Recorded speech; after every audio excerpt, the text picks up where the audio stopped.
Hello students, this is S R. Welcome to my YouTube channel. हम लोग जो 28 को इवनिंग वाला पेपर है उसको डिस्कस करेंगे। उसकी जो शुरुआत करेंगे वो इंग्लिश से करेंगे और बहुत बेहतर तरह से आपके जितने भी डाउट्स हैं थोड़ा सा डिटेल में चलेंगे, लेकिन टाइम ज़्यादा नहीं लेंगे और स्पीड में चलेंगे। आपके जितने भी डाउट्स हैं वो सभी क्लियर हो जाएंगे। इंग्लिश से स्टार्ट करते हैं, आगे जो भी पोर्शन आते जाएंगे उनको हम लोग करते जाएंगे। ठीक है, तो मैक्सिमम कोशिश करेंगे कि हम जल्दी टाइम में इसको निपटाने शुरू करते हैं। यहां से जो पहले हम पैसेज ही कर लेते हैं। पैसेज क्या है हमारा, ये देख लीजिए। इसको थोड़ा सा बड़ा कर लेते हैं इसको, ताकि आपको आराम से दिख पाए।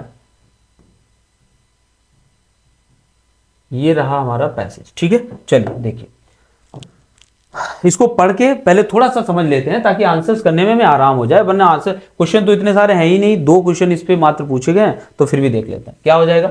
The state emblem is an adaptation of the lion capital of Ashoka. जो स्टेट एम्ब्लेम है, हमारे देश का जो राष्ट्रीय प्रतीक है, स्टेट एम्ब्लेम, उसको लिया गया है, एडाप्टेशन माने लिया गया of the lion capital of Ashoka at Sarnath. कहां से लिया गया? सारनाथ से लिया गया है। और लायन कैपिटल ऑफ अशोका ये बोला जाता है, अशोक की जो राजधानी को लायन कैपिटल बोला जाता है, तो वहां से इसको लिया गया। इन द ओरिजिनल, अगर हम वास्तविकता में देखें, देयर आर 4 लाइन्स। कितने शेर हैं? 4 शेर है। माउंटेड बैक टू बैक, जो माउंटेड है, माउंटेड माने किसी चीज पे खड़े, और बैक टू बैक माने एक दूसरे की तरफ पीट करके खड़े हुए हैं। ऑन अ सर्कुलर अबेकस, एक सर्कुलर माने गोलाकार, अबेकस होती है ऐसी कोई भी तस्ती जिसपे किसी चीज को खड़ा किया जा सकता है। वैसे तो अबेकस माने कंप्यूटर होता है, पुराने समय में ये आप जानते होंगे। ठीक है, तो उसके ऊपर खड़ा किया गया है किसको? 4 शेरों को, बैक टू बैक खड़े हैं। Which itself rest on a bell shaped lotus. जो भी मतलब कौन? वो अबेकस भी किसके ऊपर है? मतलब इस तरह से अगर हम अबेकस की बात करें, ये अगर अबेकस है, ये अबेकस है, तो ये भी वेल माउंटेड है। किसके ऊपर? इसके ऊपर तो चलो शेर बने हैं। क्या बने हैं? इसके ऊपर शेर बने हैं। ये हम 3 बना भी देते हैं। इसके ऊपर शेर बने, यहां देखिए फिर से, विच इट सेल्फ रेस्ट, जो खुद भी कौन? अबेकस, जो खुद भी which itself rest on a bell shaped lotus, जो किसी लोटस के ऊपर ये अबेकस रखा हुआ है। आगे बढ़ते हैं। The frieze of the abacus has sculptures in high relief of an event. अगर हम इस अबेकस पे स्क्रिप्चर्स देखें, ये जो अबेकस है ना, अगर हम इसके स्क्रिप्चर्स की बात करें तो ये स्क्रिप्चर्स, आप ये जो फ्रीज वर्ड दिया है ना, इसका मतलब होता है जब कोई उभारदार नक्काशी कहीं बनी होती है ना, चितवल्लरी टाइप की, तो उस उभार के लिए क्या कहते हैं? फ्रीज वर्ड यूज किया जाता है। The frieze of the abacus has sculptures. Sculptures मतलब होता है जो किसी चीज को बनाता है, मतलब वैसे तो मूर्तिकार से संबंधित होती है चीजें, तो जब किसी को नक्काशी को ढाला जाता है उसके लिए यूज किया गया। Sculptures in high relief of an elephant. इसी पर आपको क्या मिलेगा? एक एलिफेंट की नक्काशी मिलेगी आपको। ए गैलोपिंग हॉर्स, गैलप माने होता है जो घोड़े की, क्या बोलते हैं उसको? ताल बोलते हैं, जो चलता है गैलप, उसको बोलते हैं गैलप। ठीक है, तो एक आपको हॉर्स मिलेगा, एलिफेंट मिलेगा, हॉर्स की नक्काशी मिलेगी। अब बुल, एक आपको बुल मतलब एक सांड की मिलेगी। एंड लायन सेपरेटेड, और एक शेर की भी मिलेगी। सेपरेटेड, जो एक दूसरे से अलग हैं, ये चारों जानवर एक दूसरे से अलग होते हैं। Separated by intervening. इंटरवेनिंग माने वैसे तो इंटरवेन होता है हस्तक्षेप करना, लेकिन इंटरवेन दूसरा मतलब भी हो जाए, 2 लोग खड़े बीच में कोई तीसरा आ जाए, उसको भी इंटरवेन ही कहते हैं। इंटरवेनिंग धर्म चक्र, जो किससे सेपरेट होते हैं? धर्म चक्र से सेपरेटेड होते हैं। तो जितने भी एनिमल्स की चर्चा की गई, एलिफेंट, हॉर्स, बुल और लायन, ये सभी सेपरेट किए जाते हैं किसके द्वारा? एक धर्म चक्र के द्वारा। The profile of the lion capital showing 3 lions mounted on the abacus. अगर हम उसकी प्रोफाइल को देखें जो एग्जैक्ट हमें दिखती है, तो उसमें आपको 3 शेर दिखाई देते हैं जो माउंटेड हैं किसके ऊपर? अबेकस के ऊपर। धर्म चक्र इन द सेंटर, जहां पर अगर हम धर्म चक्र की इंडिविजुअली बात करें तो वो सेंटर में दिखाई पड़ता है। आपने भी सभी ने देखा है, हम लोगों का अगर राष्ट्रीय प्रतीक है तो हम लोगों ने देखा ही उसको है कि सेंटर में हमें क्या दिखता है? इस तरह से। तो यहां पर हमको इस तरह से एक धर्म चक्र दिखता है, तो ये वो बताने की कोशिश कर रहा है कि सेंटर में धर्म चक्र। अब बुल ऑन द राइट, अगर इसी के राइट में बात करें तो क्या है? एक बुल है, और ये बुल कहां पर है? राइट में। And a galloping horse is on the left, और जो हॉर्स है वो कहां पर है? लेफ्ट पे। एंड आउटलाइंस ऑफ धर्म चक्र ऑन द एक्सट्रीम राइट, और जो आउटलाइन है धर्म चक्र की वो एक्सट्रीम राइट एंड लेफ्ट। ठीक है, चलिए आगे बात करते हैं। वाज एडॉप्टेड, इसी को एडॉप्ट किया गया। जितने की वो बात कर रहा है, कितने की बात कर रहा है? इतने की कर रहा है, इतने की।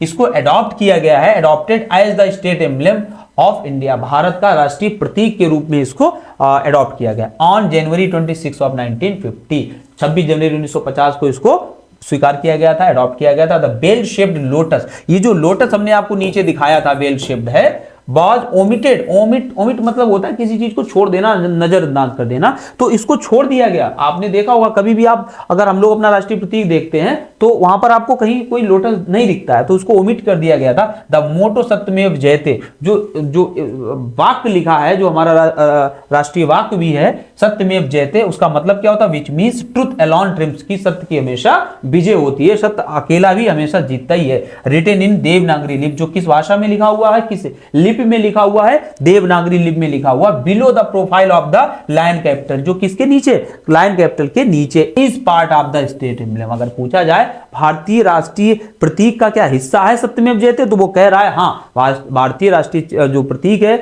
उसका, ये नेशनल एम्ब्लेम है, उसका हिस्सा क्या है, ये सत्यमेव जयते वाक्य ही है, वाक्य भी है मतलब। तो आपको कई सारी चीजें क्लियर हो गई, बहुत ज्यादा डिस्क्राइब करने की जरूरत है नहीं, है ना। हम लोगों के आंसर्स बहुत आराम से निकल आएंगे, तो इतना आपको बताना पर्याप्त हो जाएगा। आगे बढ़ते हैं, इसके क्वेश्चंस को देखते हैं। चलिए, पहला क्वेश्चन इसका हो जाएगा, पहला क्वेश्चन देखिए, पहला क्वेश्चन हो जाएगा, ये देखिए इधर से क्या था। पहला क्वेश्चन है, what is in the centre of national emblem. हमने आपको बता दिया, अब आपको दोबारा पैसेज भी पढ़ने की जरूरत नहीं है कि नेशन, अगर 20 की बात करेंगे तो सभी जानवरों को, जो चारों जानवर थे उनको कौन सी चीज अलग कर रही थी, धर्म चक्र उनको अलग कर रहा था, है ना। What is in the centre of the national emblem, national emblem के बीच में क्या है, तो वो क्या हो जाएगा, धर्म चक्र है, ठीक है। चारों तरफ इसके जानवर है, ठीक है। Which of the following animals is not included in national emblem, कौन सा ऐसा जानवर है जो नेशनल एम्ब्लेम में नहीं है। तो हम लोगों ने एलिफेंट के बारे में पढ़ा है, हॉर्स के बारे में, बुल के बारे में, कहीं भी टाइगर का जिक्र नहीं आया है, तो इसीलिए इसका आंसर क्या हो जाएगा, टाइगर, ठीक है। तो हमारी ये कुछ क्वेश्चंस हो गए हैं। अब हम इंग्लिश में जो सेकंड पोर्शन पूछा जाता है यानी वोकैब्स का, उसको जरा देख लेते हैं। वोकैब्स में क्या है, वोकैब्स या ग्रामर जिसे आप बोल सकते हैं, किसी में उसको वोकैब्स पूछा जा रहा है तो किसी में हल्का फुल्का ग्रामर पूछा जा रहा है। देखिए क्या है, fill in the blanks with correct preposition. हम लोग 7th 8th में ये इंग्लिश पढ़ते हैं कि हमें करेक्ट प्रीपोजिशन नहीं, यहाँ पर प्रीपोजिशन भरना है, वो कौन सा होगा। Virat pledge cricket, Virat cricket खेलता है बिसाइड्स फुटबॉल, किसके वजह, फुटबॉल के अतिरिक्त विराट क्रिकेट खेलता है। तो यहां पर जब दो चीजें होती हैं तो उसके लिए बिसाइड्स का प्रयोग होता है, इसका मतलब होता है अतिरिक्त, के सिवाय मतलब अतिरिक्त। और बिसाइड माने होता है पास, आफ्टर माने बाद, विद इन माने किसी चीज के अंदर, है ना। तो बिसाइड्स हो जाएगा। पुट द करेक्ट आर्टिकल, आपको आर्टिकल लिखना है, एन द 3 आर्टिकल होते हैं, हालांकि आपको हमने तो नहीं पढ़ा पाया, इतना टाइम नहीं मिल पाया, लेकिन फिर भी आपको इतना पता होगा। द प्रेसिडेंट से पहले हमेशा क्या लगता है, द, तो द प्रेसिडेंट ऑफ इंडिया, आपने सुना होगा द प्रेसिडेंट ऑफ इंडिया, तो the president of the United states. देखिए यूनाइटेड स्टेट्स से पहले भी द आया है, और ये है यूनाइटेड स्टेट्स हुआ, यूनाइटेड किंगडम हुआ, कुछ कंट्रीज हैं जो कि संयुक्त कंट्रीज हैं, उनके पहले हम किसका प्रयोग करते हैं, दा का प्रयोग करते हैं। वैसे किसी कंट्री से पहले नहीं किया जाता, द इंडिया नहीं लिखा जाता, है ना। The United States will be in Bharat next week, कहां पर होंगे, अगले सप्ताह भारत में होंगे, तो दा लग जाएगा। अगला देखिए 37, a person who has obsessive wish to steal, ऐसा व्यक्ति जो बिल्कुल चोरी करने पे आमादा रहता है, उसको चोरी करने के सिवाय कुछ नहीं सोचता है, उसको क्लेप्टोमेनियक कहते हैं, यानी चोरी करने की जिसको सनक या आदत होती है, ठीक है। बिब्लियोमेनियक क्या हो जाएगा, जो किताबें पढ़ने का, किताबों से जुड़ा होने का बहुत बड़ा आदती होता है, जिसको आप कह सकते हैं बुकिश वॉर्म कहते हैं ना, किताबी कीड़ा, उसके लिए बिब्लियोमेनियक आ जाएगा। डिप्सोमेनियक हो जाएगा, आजकल बहुत पाए जाते हैं सड़क किनारे, जो दारू पी के टल्ली पड़े रहते हैं ना, तो उनको क्या कहते हैं, डिस्पोमेनियक कहते हैं, डिप्सोमेनियक कहते हैं। टी टोटल हमने आपको बताया था, जो बिल्कुल भी शराब नहीं पीता, ये हमने वन वर्ड सब्स्टिट्यूशन में कराए थे आपको, और वहां पर ये अगर हमने लिखा नहीं था तो वर्बली भी बताया था, शायद लिखा भी हो, हमें याद नहीं है। क्लेप्टोमेनियक हमने आपको बताया था। थियोमेनियक होता है जो अपने आप को गॉड समझता है, डाइटी समझता है, या डाइटी के समकक्ष समझता है, ऐसे व्यक्ति को क्या कहते हैं, थियोमेनियक कहते हैं, ठीक है। तो ये 5 क्वेश्चंस हमारे इंग्लिश पोर्शन से थे। आई थिंक आपने इनको अच्छे से समझा होगा, और ये जो भी आप करके आए बिल्कुल निश्चिंत रहिए, यही ऑप्शन इनके हैं, कोई प्रॉब्लम इसमें नहीं होने वाली अगर आप सही करके आए हैं तो, ठीक है। अब नेक्स्ट देखते हैं अपना पोर्शन कोई अगला। देखिए इसमें क्या दिया गया है, मैथ को ही देख लेते हैं पहले, मैथ को पहले देख लेते हैं, ठीक है। मैथ में ज़्यादा लोगों की रुचि रहती है, पहले कर जाएं, तो चलिए मैथ को ही देख लेते हैं। यहाँ से मैथ स्टार्ट होती है। चलिए देखिए, मैथ में क्या है, पहला क्वेश्चन है 1/9 प्लस 1/6 प्लस 1/12, बहुत सिंपल था, आप इसको कर सकते थे। 1/9 है तो हम यहाँ लिख सकते हैं 1/9, इसको ऐसा लिख के रहने दीजिए। 1/6 को क्या लिख सकते हैं, प्लस 1/3,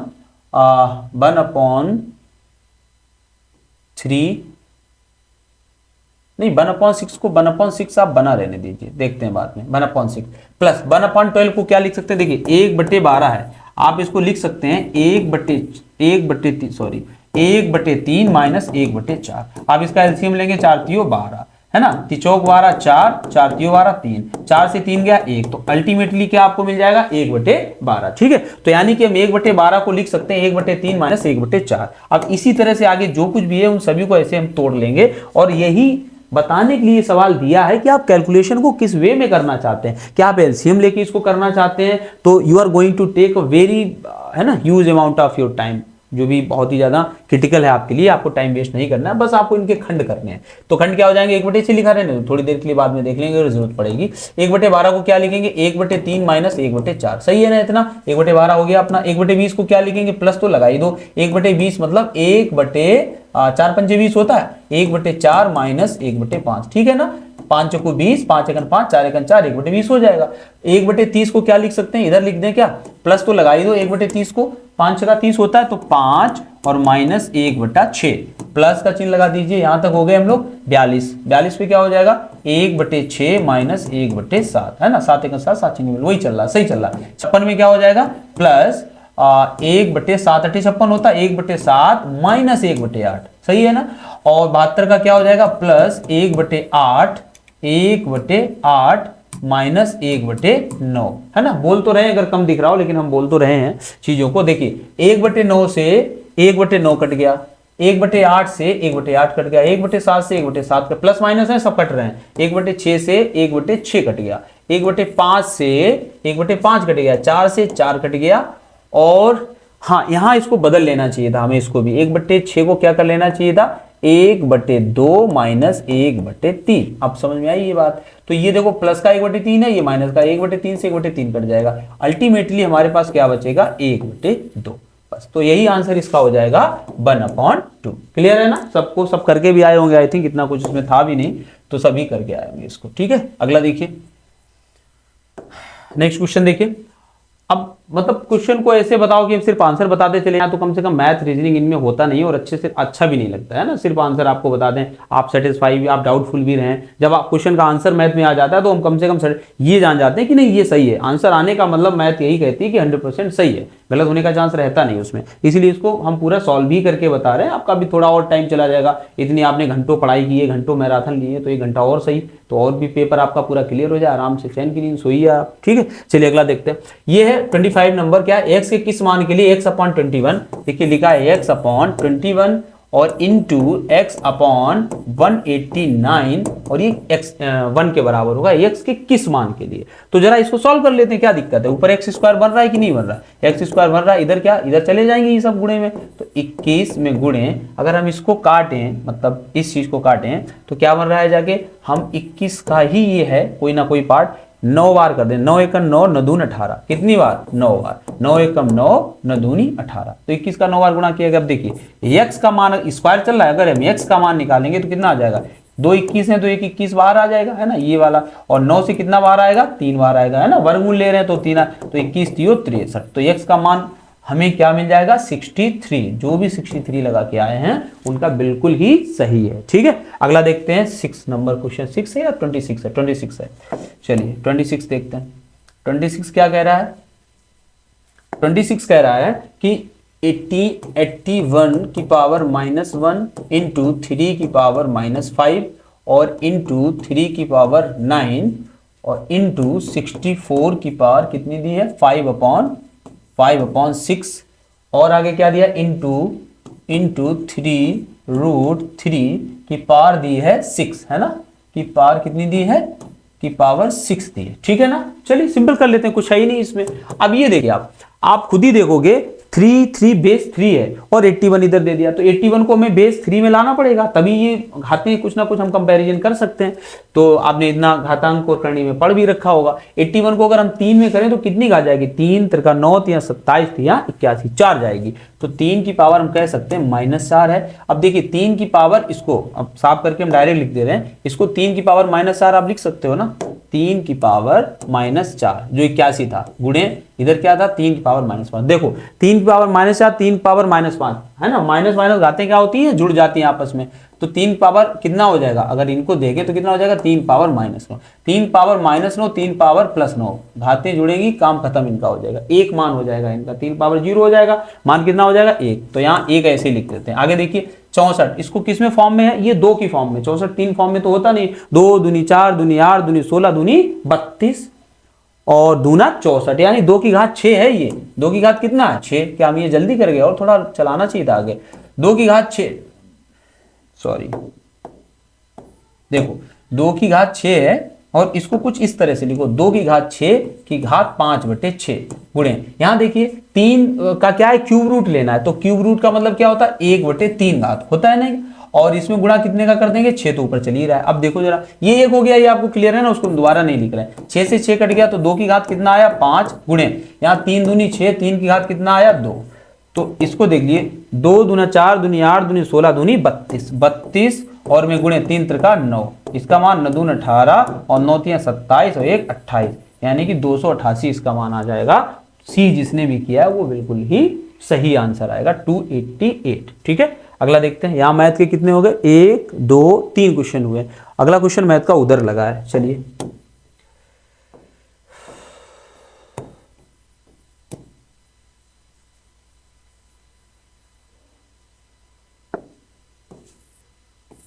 अब मैथ के कुछ क्वेश्चंस ये दिए हैं, इनको जरा हम लोग देख लेते हैं।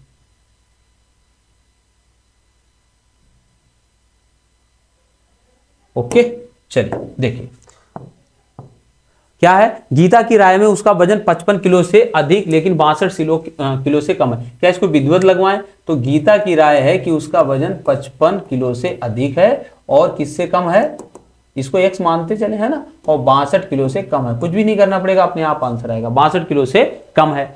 और लेकिन आगे देखते हैं गीता की, ये देखिए ये था क्वेश्चन ना, गीता की राय में उसका वजन 55 किलो से अधिक है लेकिन 62 किलो से कम है, सही है ना, 55 से अधिक 62 से कम। आगे देखते हैं, गीता की माँ गीता से सहमत नहीं है और वह सोचती है कि गीता का वजन 50 किलो से अधिक है लेकिन 60 किलो से कम है। वो गीता की जो मदर है वो कहती है कि इसका वजन जो है 50 से अधिक है और लेकिन कितने से कम है, 60 से कम है, सही दिखा रहे हैं हम लोग, 60 से कम है। आगे देखते हैं, उसके भाई का मानना है कि उसका वजन 58 किलोग्राम से ज्यादा नहीं है। उसका जो ब्रदर है वो कहता है कि जो उसका वजन है वो 58 से ज्यादा नहीं है, मतलब लेस और इक्वल है। ये बात ध्यान रखना, लेस और इक्वल क्यों लगाया है कि 58 से ज्यादा नहीं का मतलब क्या है, 58 भी हो सकता है ना, तो 58 से ज्यादा नहीं तो 58 या 58 से कम है। चलिए आगे कह रहा है यदि वो सभी अपनी जगह सही है तो रीता के जो भी है, गीता है, गीता के विभिन्न संभावित वजनों का औसत क्या होगा।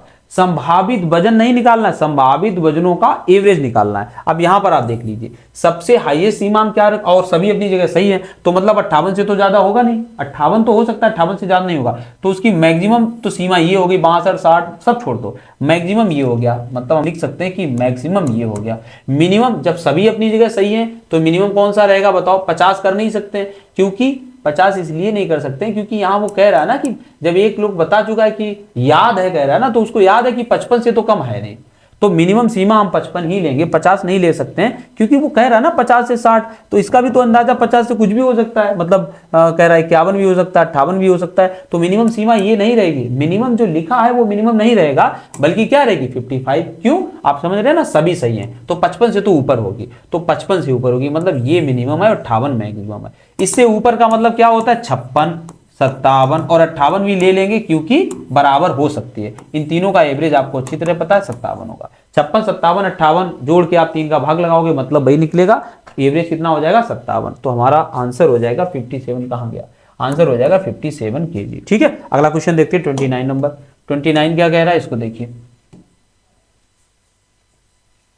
29 क्वेश्चन है, कह रहा है 0 पॉइंट लिख ही देते हैं पूरा इसको, 0 पॉइंट 0203 मल्टीप्लाई बाय 2.92 और अगेन मल्टीप्लाई बाय नहीं डिवाइडेड बाय है, डिवाइडेड बाय 0.000073 है क्या, 73 इंटू 14.5 है और मल्टीप्लाई बाय 0.7 सही है। जरा एक बार देख लें वरना गड़बड़ हो जाएगा। 0.0203 ठीक है, मल्टीप्लाई बाय 2.92 ठीक है, divided by 0.0073 multiply by 14.5 into 0.7 ठीक। आप देखिए डेसिमल काउंट करते हैं हम लोग, पहला काम यही करते हैं जब भी कैलकुलेशन आता है 1 2 3 4 5 6। इधर देखते हैं 1 2 3 4 5 6 मतलब डेसिमल हर जगह के आप आराम से आप ऐसे करके हटा दीजिए, कोई मतलब इनका नहीं है। ऊपर हमारा बचेगा 203 into 292 divided by 73 into 145 into 7। आराम से काट लीजिए क्योंकि ऐसे दिए हैं तो ये कटने वाले ही होंगे। 7 से काट दीजिए, क्या कटेगा ये 7 से 7 इसको काट दीजिए, 7 एकम 7 सॉरी 7 दूनी 14 कितना 7 दूनी 14 और 6 14 6 20 और 6 मतलब 63 7 नेम 63 कितना आया 29। 29 से इसको काट दें, कटेगा जरूर कटेगा, 29 से काट दीजिए इसको 29 और कितनी बार जाएगा ये 5 बार, 5 पनेम 45 5 बार जाएगा, पनेम 45 और 5 दूनी 10 4 14 5 बार चला गया। 73 से ये भी कटेगा, काट दो इसको। 73 से कितनी बार जाएगा 7 29 है 7 तियो 21 7 चौक 28 4 बार, 4 तियो 12 और 4 सते 28 1 29 4 बार कटेगा। ऊपर कितना आया 4, नीचे कितना आया 5, डेसिमल में निकलेगा 0.8 ठीक है। तो इसका आंसर हो जाएगा 0.8 यानी सी ऑप्शन ठीक है। तो क्या सभी हो गए अब अपने मैथ के? एक नहीं, मैथ कहां से शुरू हुआ था, एक देख लो जरा, 1 2 3 3 के बाद 4 और 5 मैथ के पूरे हो गए, इंग्लिश के पूरे हो गए। अब हमारा क्या बच रहा है, रीजनिंग बच रहा है। चलिए रीजनिंग को देख लेते हैं। और पहले रीजनिंग कहां पर है, इसमें क्या रीजनिंग थी क्या, नहीं ये इंग्लिश है, हाँ रीजनिंग यहीं से थी। चलिए यहां से रीजनिंग देख लेते हैं।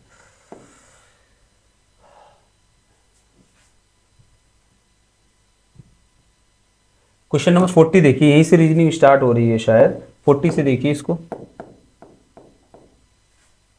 40 से क्या हो जाएगा, देखो इन सभी में क्या दिखाना चाह रहा है, वो दिखाना चाह रहा है कि इनके बीच का डिफरेंस देखो जरा कितना हो रहा है, 175 और 225 के बीच का डिफरेंस कितना है 50, 325 और 375 के बीच का डिफरेंस कितना है 50 और 225 और 325 के बीच का डिफरेंस कितना है 100।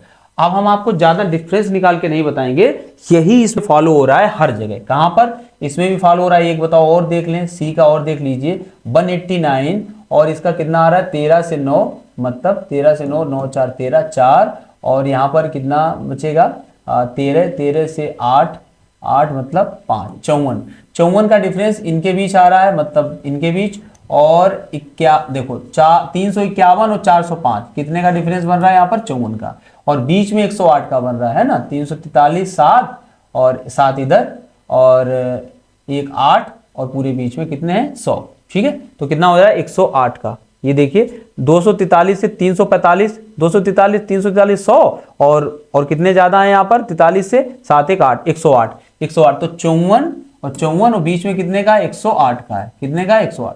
इस तरह से सभी में डिफरेंस बिल्कुल सही चल रहा है, सिर्फ ऑप्शन नंबर 1 है जिसमें डिफरेंस गड़बड़ है। क्या है, यहाँ पे देखिए कितने का बन रहा है 46 का बन रहा है, कितने का 46, 7 से 1 6 और यहाँ 10 से 6 4। यहाँ भी कितने का बन रहा है देखो जरा 17 से, यहाँ पर है 17 से 8 यानी 8 का, 17 से 9 गए 8 और यहाँ 13 से 9 गए 4 48 का। जबकि इनके बीच बनना कितना चाहिए था 46 के अलावा मतलब 92, या 92 बन रहा है। देखिए 207 और 299 के बीच कितने होते हैं 92।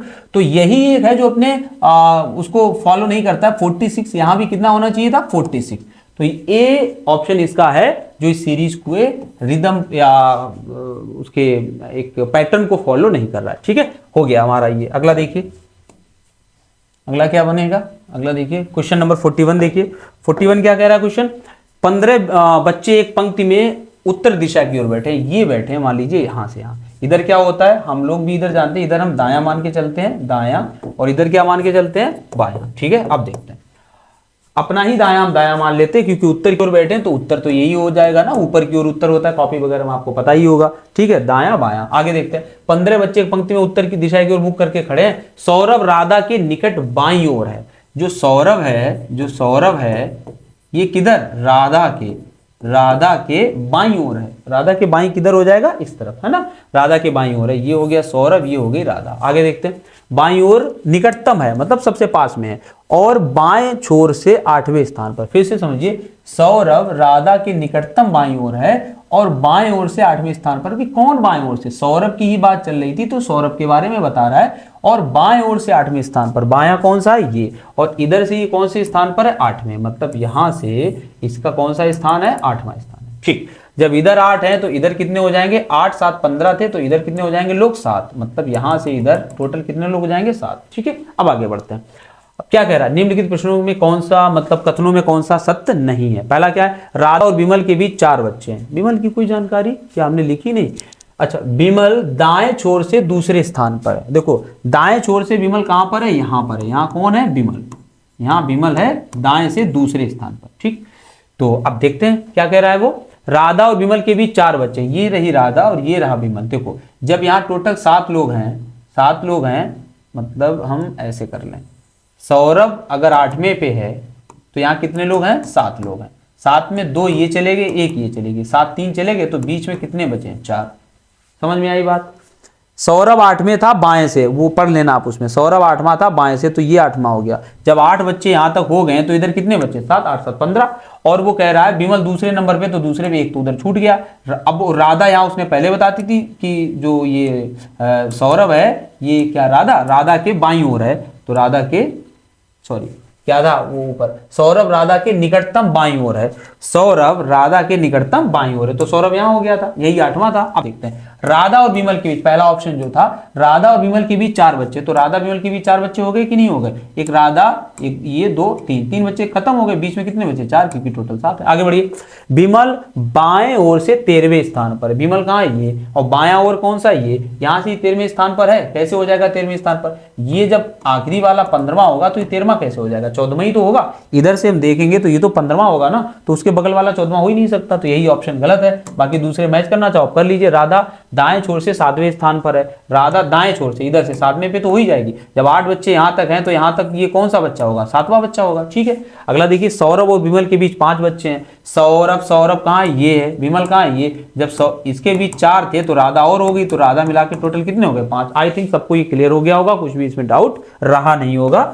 हम इसको आगे बढ़ते हैं। ठीक है, थोड़ी स्पीड में चलते हैं क्योंकि हर कोई थका होगा, तो उसको सिर्फ आंसर से मतलब है बहुत ज्यादा, यहां पर अब पढ़ने से कोई लेना देना फिलहाल तो नहीं है, कम से कम। आगे बढ़ते हैं, यहां पर कोई बचा है क्या, रीजनिंग के अभी 2 ही हुए यहां पर। आगे देखते हैं,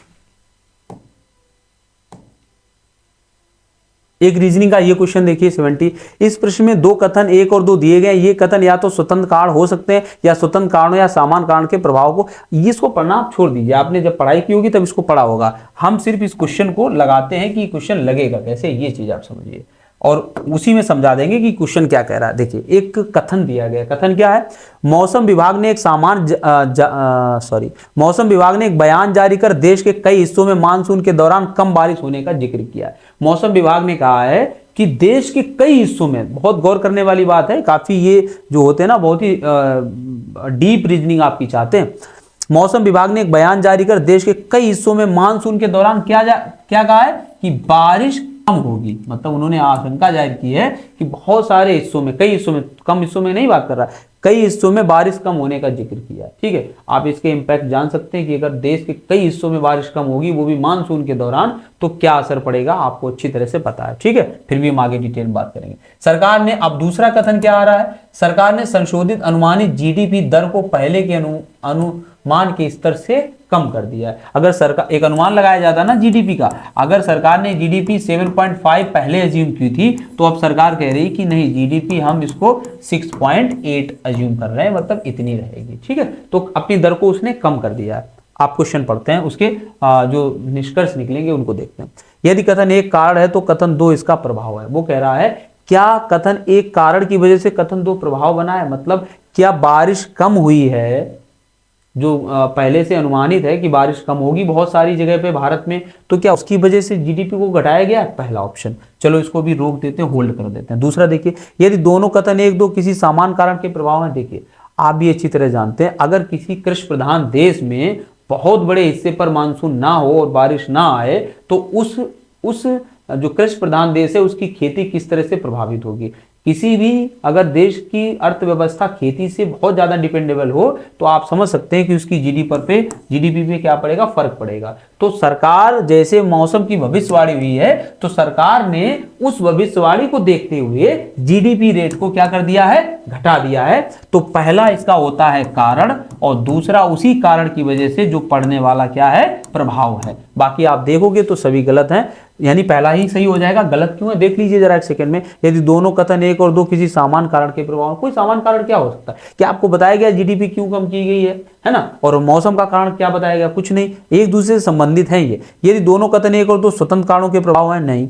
यदि कथन दो कारण है और कथन एक प्रभाव, कथन दो कारण कैसे हो सकता है? कथन दो कारण है मतलब जीडीपी गिर गई इसलिए बारिश कम होगी, तो ये तो बिल्कुल ही गलत है ना। ये दोनों कथन एक और दो स्वतंत्र कारणों के प्रभाव, स्वतंत्र कारणों के प्रभाव नहीं है। जीडीपी डिपेंड करती है किसी भी अर्थव्यवस्था की उसकी कृषि की दर पर, यानी कृषि के उत्पादन पर, ठीक है। और कृषि उत्पादन प्रभावित होगा अगर बारिश कम होगी, वो भी बहुत सारे हिस्सों में। हमारा आंसर सही है। बाकी आप आगे देखते हैं, यहां पर तो कुछ है नहीं। क्वेश्चन नंबर 42 को देखिए, चेन्नई जयपुर से बड़ा है। चलो इसको लिख लेते हैं। अगर हम चेन्नई की बात करें तो ये किससे बड़ा है? जयपुर से बड़ा है। चेन्नई जयपुर से बड़ा है। सूरत कोलकाता से बड़ा है। सूरत किससे बड़ा है? कोलकाता से बड़ा है। आगे देखते हैं, रायपुर 42 को लगा रहे हैं। रायपुर जयपुर जितना बड़ा नहीं है। जो रायपुर है वो जयपुर जितना बड़ा नहीं, तो जयपुर से छोटा हो गया ना। जयपुर से रायपुर कैसा हो गया? छोटा हो गया।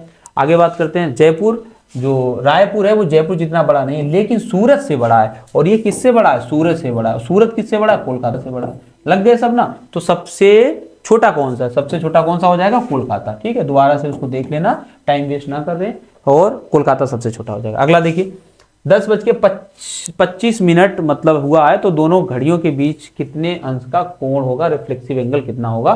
घड़ी बना लेते हैं, आप आराम से समझ लीजिए इसको। इस तरह से हम इसको घड़ी ही बना लेते हैं। और देखिए ये बन गई 12, समझ लीजिए इसको 6, 3, 9, 5, 4, 2, 1, 11, 10, 8, 7, ठीक है ना। कितना बज रहा है? 10:25, ठीक है। 10:25। देखिए अब जनरल भी आप देखना चाहो तो टाइम निकाल लोगे। आपको कुछ भी ट्रिक ना आती हो, आपने कभी पढ़ा भी ना हो, तब भी आप निकाल लोगे। आपको इतना तो पता ही है कि ये पूरा जो 5 मिनट होता है ये कितने डिग्री का होता है। अगर हम सिर्फ इतने की बात करें तो ये सबको पता होगा, कोई ऐसा रीजनिंग पढ़ने वाला नहीं होगा जिसको ये ना पता हो ये कितने डिग्री का होता है। 30 डिग्री का होता है, ठीक है। तो 30, और यहाँ टोटल खाने कितने बने? 25 मिनट हुए हैं, तो 25 पे 5 पे होगी सुई बड़ी वाली मिनट वाली। 1, 2, 3, 4, 5, 6, 7 पूरा मान लीजिए। हम घटा के आराम से इसको लगा लेंगे, कोई दिक्कत नहीं है, ठीक है। अगर हम कोई भी ट्रिक नहीं लगाते हैं, जिसने कभी नहीं पढ़ा है उसके लिए, अगर 7 खाने टोटल कर लेते हैं, 1, 10 से ही शुरू करते हैं। 1, 2, 3, 4, 5, 6, 7, तो 7 में 30 कितना हो गया? 7 3 21, 210। कम कितना होगा? अब यही तो कम होगा मात्र जितना 10 से ये जो 25 मिनट आगे गई है ना यहां से। वैसे तो यहाँ पे ये 10 ही पे होती, लेकिन 10 पे नहीं होगी, ये 25 मिनट गई है। और 1 मिनट में अगर हम डिग्री की बात करें तो कितने का फर्क पड़ जाएगा? 25/2, यानी कि 12.5 डिग्री। कितना? 12.5 डिग्री कम हो जाएगा। कौन वाला? जो ये यहां से लेके यहां तक आई है ना 25 मिनट तक, वो इतनी यहाँ ये भी बढ़ गई होगी, तो ये 12.5 कम हो जाएगा। बस इसी में 12.5 कम कर दीजिए तो बचेगा 197 यानी 1/2, 197 सही 1/2, ठीक है। तो बड़े इसको बेसिक से भी लगा लिया। बाकी आप चैप्टर पढ़ो तो उसमें आपको ट्रिक्स वगैरह बताई जाएंगी जो भी आपको कराए जाते हैं, ठीक है। तो इस तरह से ये हमारा पोर्शन हो गया है 3 चीजों का। और आगे इसमें देखते हैं, अगर डीआई अभी तुरंत इसको करते तो डीआई को इसमें जोड़ देते हैं, अदरवाइज इन तीनों को पहले कर देते, इसके बाद डीआई को करते हैं, ठीक है।